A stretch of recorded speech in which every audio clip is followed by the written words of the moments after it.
हाँ, तो हमें इसको कैसे करना है, हम इसको क्या लिखेंगे, cos x is equal to, हमें मालूम है √3/2 हमें किस एंगल पे मिलता है, 30 डिग्री।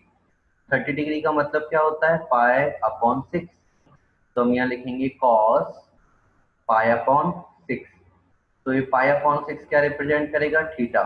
और फॉर्मूले के अकॉर्डिंग हमें मालूम है cos के केस में फॉर्मूला क्या होता है, cos x is equal to cos theta, तब x is equal to 2nπ plus minus theta, ये फॉर्मूला होता है। तो सेम फॉर्मूला हम यूज करेंगे, केवल क्या चेंज हो जाएगा, थीटा की वैल्यू जिसमें पुट करनी है। तो x इज इक्वल टू कितना आ जाएगा, 2nπ प्लस माइनस π/6। तो दिस इज अवर आंसर। बस इतना सा करना है, हमारा काम कंप्लीट हो जाता है। एक 10 का क्वेश्चन करते हैं। हमें बोला 10x इज इक्वल टू, बोल दिया √3। तो 10x √3 है, तो हमें मालूम है किस एंगल पर होता है, √3 होता है 60 डिग्री। और 60 डिग्री को रेडियन में क्या बोलते हैं, π/3। तो 10x इज इक्वल टू π/3। ये π/3 क्या बन जाएगा, थीटा। इससे जो आंसर होगा वो क्या हो जाएगा, x is equal to nπ plus theta होता है, और थीटा की जगह क्या आ जाएगा, बस π/3। This is answer. केवल क्या करना है, ये जो 3 फॉर्मूले हैं, इन फॉर्मूलोज को याद करना है बस, और सारा काम ऑटोमेटिक हो जाता है।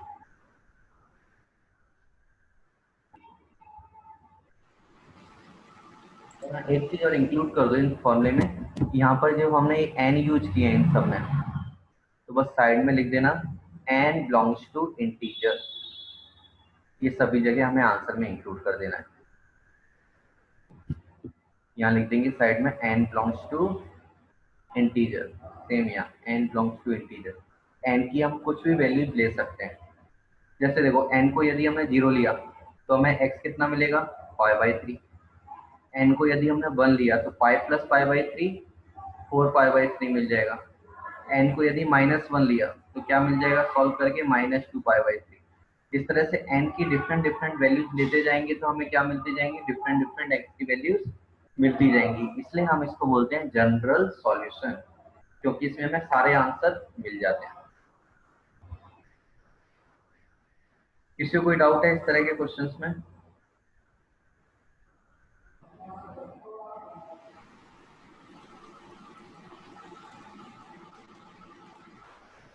कोई प्रॉब्लम नहीं है, ठीक है, फिर हम इस पर और क्वेश्चन प्रैक्टिस करते हैं।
इस क्वेश्चन को सॉल्व करना है।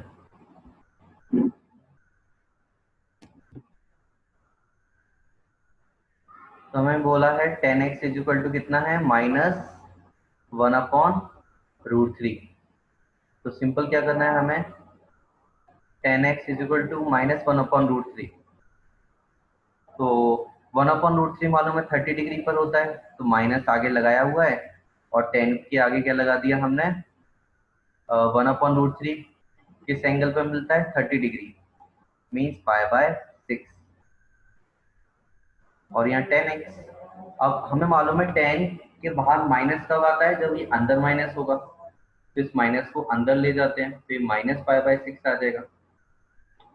तो अब जब हम फॉर्मूला लगाएंगे थीटा वाला, तो हमारे थीटा की वैल्यू क्या होगी? -π/6। इसलिए x इज इक्वल टू क्या होगा? nπ plus -π/6। इसलिए फाइनल आंसर आ जाएगा x is equal to nπ minus π/6 where n belongs to integer. ये हमारा आंसर होगा। अच्छे से देखो, कोई प्रॉब्लम है इस आंसर में तो बताइए।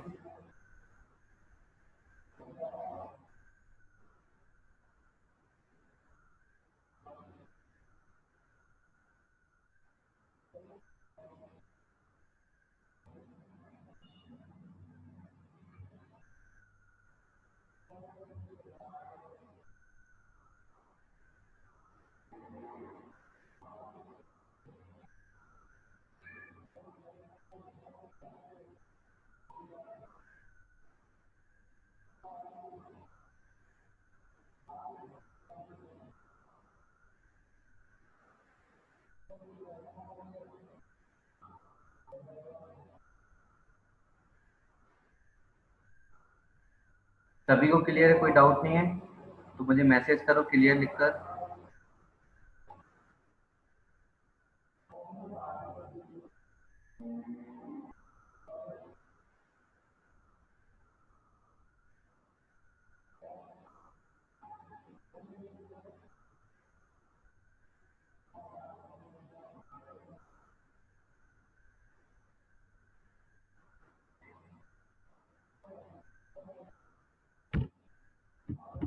अच्छा, इसका आंसर बताइए क्या होगा?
तो क्या हम इसका आंसर चेक कर दें?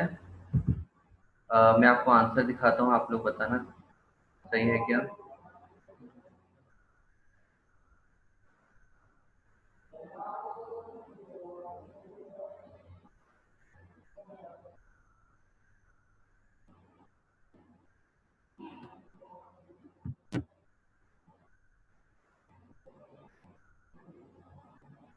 देखो, बुक में ये वाला आंसर हमें गिवन है,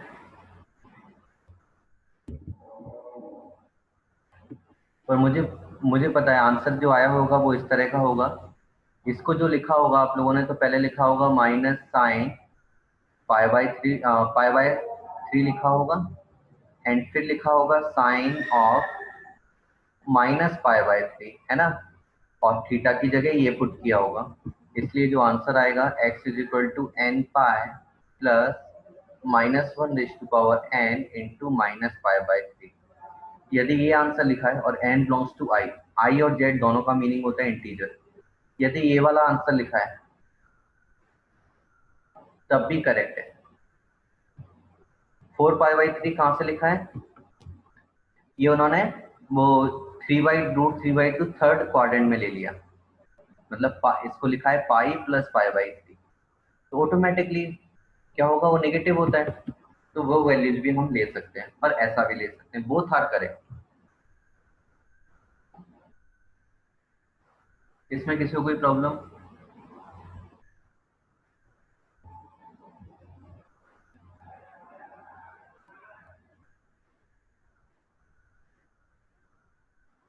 कोई प्रॉब्लम नहीं है, ठीक है। फिर हम अनदर क्वेश्चन करते हैं इसमें। अब एक कॉस वाला लेते हैं।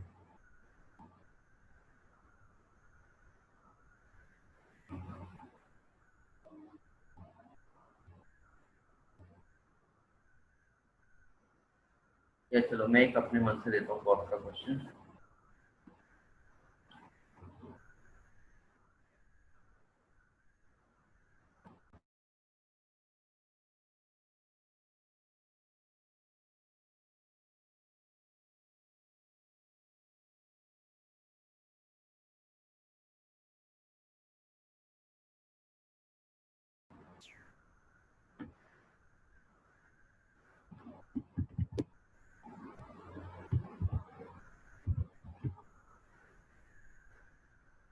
Cos x is equal to -1/2।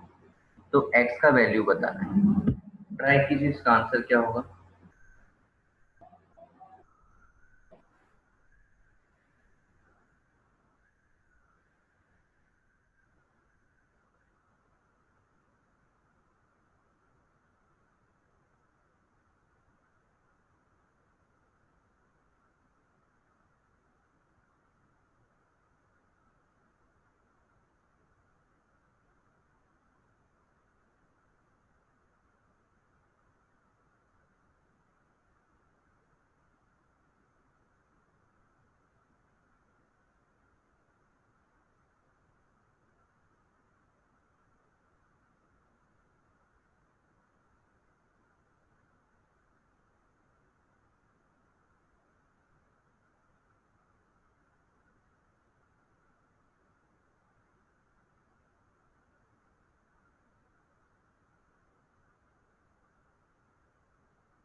चलो देखते हैं इसको कैसे करना है हमें।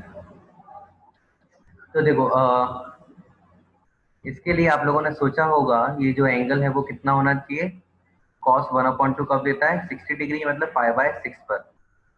तो cos x is equal to minus cos पाई/6।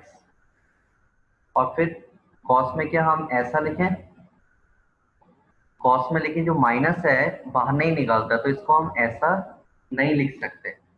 Cos negative कब होता है? तो यहाँ में थोड़ा सा दिमाग लगाना पड़ेगा। कॉस निगेटिव कहाँ होता है? सेकंड क्वाड्रेंट में। तो जो हमें ये जो एक सेकंड, ये जो पाई/3 था, पाई/6 नहीं है,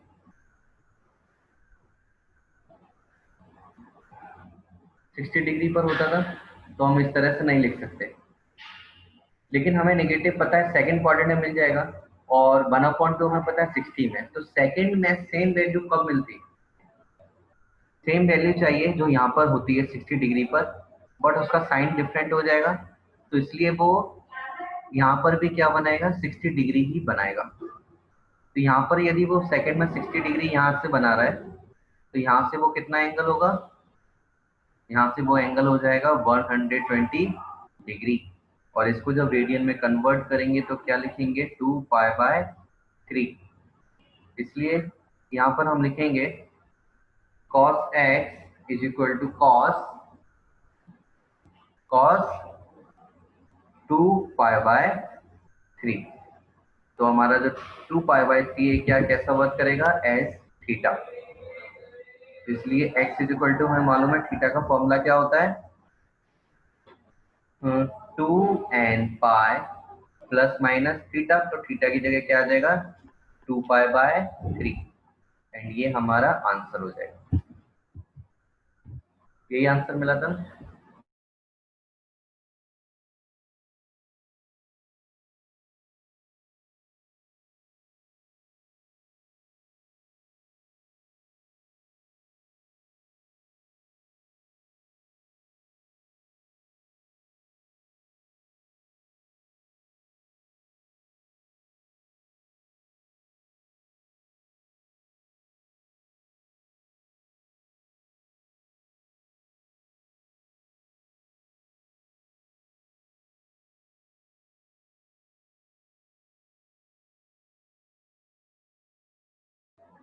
सभी को समझ में आ गया, कोई डाउट तो नहीं है?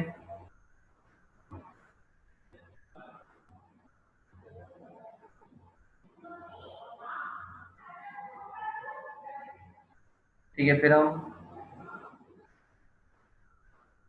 देखो हमने क्या किया, इसको अच्छे से ध्यान से देखो, बहुत इंपॉर्टेंट है कि cos x हमने क्या लिया था, -1/2।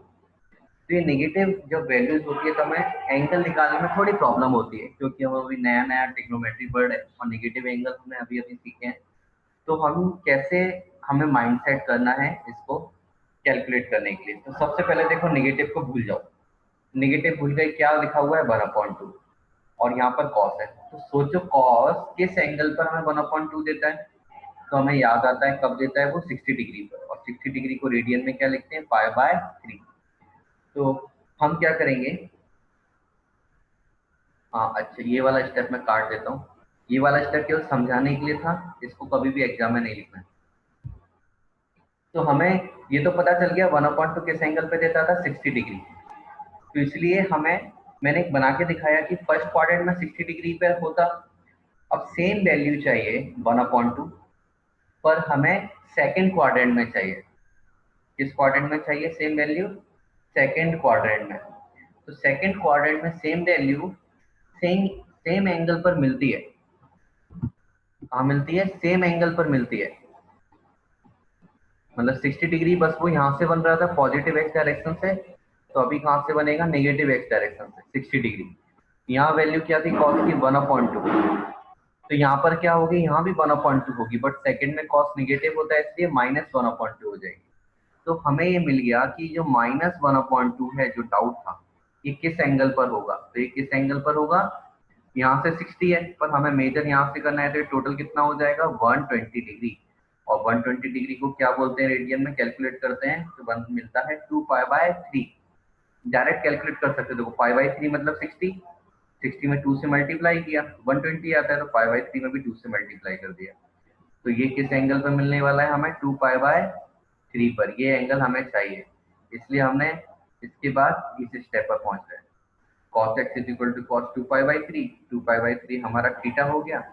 तो जो फॉर्मूला था उसमें हमने थीटा की जगह क्या पुट कर दिया, ओनली 2π/3 हमारा आंसर आ गया। अभी सबको क्लियर है, कोई प्रॉब्लम?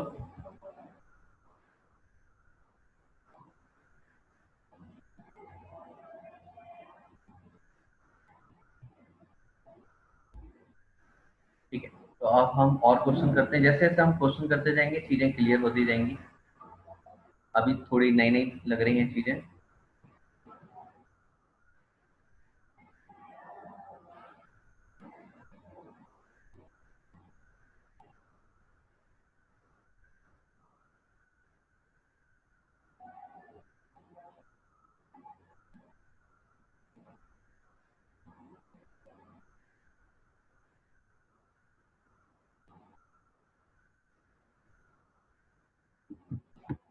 ये एक्सरसाइज के हमारे फर्स्ट 4 क्वेश्चन है, इन सब की वैल्यूज कैलकुलेट करो।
देखो ये सेक का हमने ऐसे फॉर्मूला नहीं पढ़ा है, तो सेक को क्या कर सकते हो, उल्टा कर सकते हो, 1/cos इज इक्वल टू 2, और फिर इसको लिख सकते हो cos x is equal to 1/2।